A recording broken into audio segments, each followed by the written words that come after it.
Hello everyone, நான் உங்கள் doctor Syed Azharuddin, neonatologist plus paediatrician. நம்மளுடைய வீடியோவில் ஒரு நார்மல் டெவலப்மெண்டல் ப்ராசஸ் எப்படி இருக்கும் அப்படின்னு சொல்லிட்டு பார்த்தோம். அதே மாதிரி அந்த நார்மல் டெவலப்மெண்டல் ப்ராசஸில் எப்போ அப்நார்மல் ஆகும், அந்த பர்டிகுலர் டைமுக்கு அப்புறம் நம்ம வந்து அலர்ட் ஆகணும், அந்த பர்டிகுலர் டைம் பீரியட் எப்போ அப்படின்னு சொல்லிட்டு பார்த்தோம். அதில் முக்கியமான ஒரு விஷயந்தான் நம்ம இப்போ இந்த வீடியோவில் பார்க்க போகிறோம். அது என்ன அப்படின்னா, குழந்தை வந்து ஒரு வார்த்தை, அதாவது நீ வா போ அப்படிங்கிற பேசுகிற வார்த்தைகள் வந்து 1 year ஆஃப் லைஃப்பில் நடக்கும்.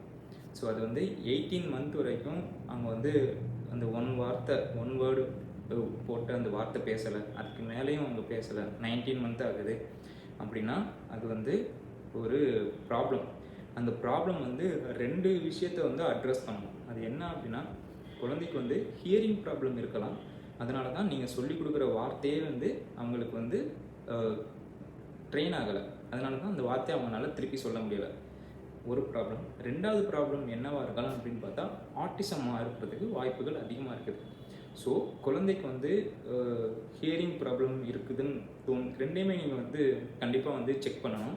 ஹியரிங் ப்ராப்ளம் இருக்குது அப்படின்னா நீங்கள் வந்து குழந்தைக்கு வந்து ஹியரிங் நீங்கள் வந்து செக் பண்ணி பார்க்கணும்.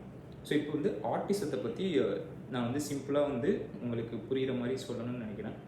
இது வந்து ஆக்சுவலி மெயினாக வந்து இப்போ உள்ள ஜென்ரேஷனில் எந்த குழந்தை வந்து ரொம்ப ஆட்டிசம் வருது, அஃபெக்ட் ஆகுறாங்க அப்படின்னு பார்த்தீங்கன்னா, ஒர்க்கிங் போகிற ப்ரொஃபஷன்ஸ். அதாவது மதரும் வந்து ஒர்க் பண்ணுறாங்க, ஃபாதரும் ஒர்க் பண்ணுறாங்க. அவங்க வந்து என்ன பண்ணுறாங்கன்னா, வீட்டுக்கு வரும்போது டயர்டாக இருப்பாங்க, ஃபோனை வந்து குழந்தைகிட்ட கொடுத்துருவாங்க. லெஸ் தென் 2 years எந்த குழந்தை வந்து அதிகமாக ஃபோன் யூஸ் பண்ணுதோ அந்த குழந்தைக்கு ஆட்டிசம் வரும் அப்படின்னு சொல்லிட்டு ஒரு ஸ்டடியே இருக்குது. அது எதனால அப்படின்னு பார்த்தீங்கன்னா, குழந்தை வந்து ஃபோனில் யூஸ் பண்ணும்போது அந்த வார்த்தை வந்து ஜஸ்ட் ஒரு ஒன் சைடு இன்ட்ராக்ஷன் மாதிரி இருக்கும். எந்த ஒரு ரிப்பீட்டட் எக்ஸ்ப்ரெஷனும் இருக்காது. நீங்கள் வந்து குழந்தைகிட்ட பேசும்போது எப்படி இருக்குன்னா, ரிப்பீட்டட் எக்ஸ்ப்ரெஷன் நீங்கள் போட்டு பேசுகிறதுனால குழந்தையும் அதை ரியாக்ட் பண்ணும். ஸோ அது வந்து ஆக்சுவலி டபுள் சைடு ரியாக்ஷன் மாதிரி இருக்கும். இப்போ குழந்தை வந்து ஃபோனை மட்டும் பார்க்குறாங்க அப்படின்னா அதில் வந்து ரிப்பீட்டட் ரியாக்ஷன் இல்லாதனால அந்த குழந்தைக்கு வந்து கம்யூனிகேஷன் டிலே வரும், ஆட்டிசம் வர்றதுக்கான வாய்ப்புகள் அதிகமாக இருக்குது. ஸோ குழந்தைக்கு லெஸ் தென் 2 years உள்ள குழந்தைக்கு ஃபோன் கொடுக்கறத அவாய்ட் பண்ணுங்கள். நீங்கள் அவங்கக்கிட்ட இன்ட்ராக்ட் பண்ணுங்கள்.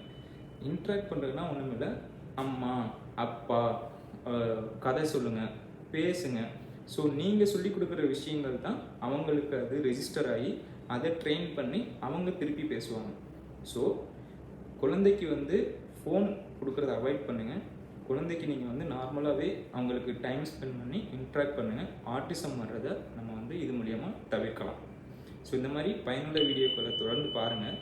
உங்களுக்கு இதுக்கப்புறமும் வந்து ஒரு குழந்தை வந்து ஒரு பர்டிகுலர் ஏஜில் எவ்வளோ வெயிட் இருக்கணும், எவ்வளோ ஹைட் இருக்கணும் அப்படின்னு சொல்லிட்டு நான் இதுக்கப்புறம் வரக்கூடிய வீடியோவில் நான் அப்லோட் பண்ணுறேன். Until then, bye bye.